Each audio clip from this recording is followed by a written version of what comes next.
ভোলা বরিশাল সেতু ছাড়া ভোলার মানুষের কখনো মুক্তি হবে না। এক দফায় এক দাবি। নভেম্বর মাসে আইসা তারা বলতেছে কোনো সেতু দিব না। এটা তো পাস করা জিনিস, এটা কেন আপনারা বন্ধ করবেন?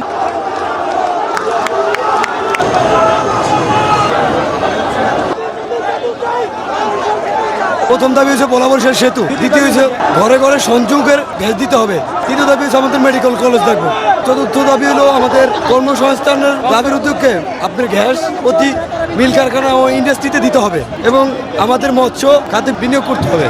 এই আমাদের 5টি দাবি। আমাদের দ্বীপ জেলা ভোলা মূল ভূখণ্ড থেকে বিচ্ছিন্ন, কিন্তু এই বিচ্ছিন্ন একটা দ্বীপে 22 লক্ষ জনগণ আছে। ভোলার মানুষ কর্মঠ, শক্তিশালী, সাহসী। এই জনসংখ্যাকে জনসম্পদে রূপান্তর করার জন্য আমাদের শিক্ষা, চিকিৎসা, অর্থনীতি এবং সংস্কৃতি সর্বক্ষেত্রে উন্নয়নের জন্য একমাত্র ভোলা বরিশাল সেতুই আমাদের চাই।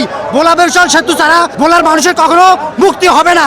আজকে আমরা যে রাস্তায় নেমেছি, আমাদের ভোলা বরিশাল সেতু বাস্তবায়ন ছাড়া আমরা রাস্তা থেকে যাব না। ভোলা বরিশাল সেতু আমাদের লাগবেই। এক দফায় এক দাবি। আমাদের যে দাবি ভোলা বরিশাল সেতুর দাবি, এটা আমলিক সরকার থাকা অবস্থা পাশ করে দিয়ে গিয়েছে। কাজও চলমান, সব কিছু কাজ চলতেছে। এই সরকারের উপদেষ্টারা গিয়ে কাজ বন্ধ করছে, বলছে তারা অক্টোবরে কাজ শুরু করবে। আবার নভেম্বরে তিনটা মিটিং এর পরে বলছে যে নভেম্বরে কাজ শুরু করবে। এই নভেম্বর মাসে আইসা তারা বলতেছে কোনো সেতু দিব না। মাননীয় উপদেষ্টা মহোদয়ের প্রতি বিশেষ সম্মান রেখে বলতে চাই যে এটা তো পাশ করা জিনিস, এটা কেন আপনারা বন্ধ করবেন বাবা?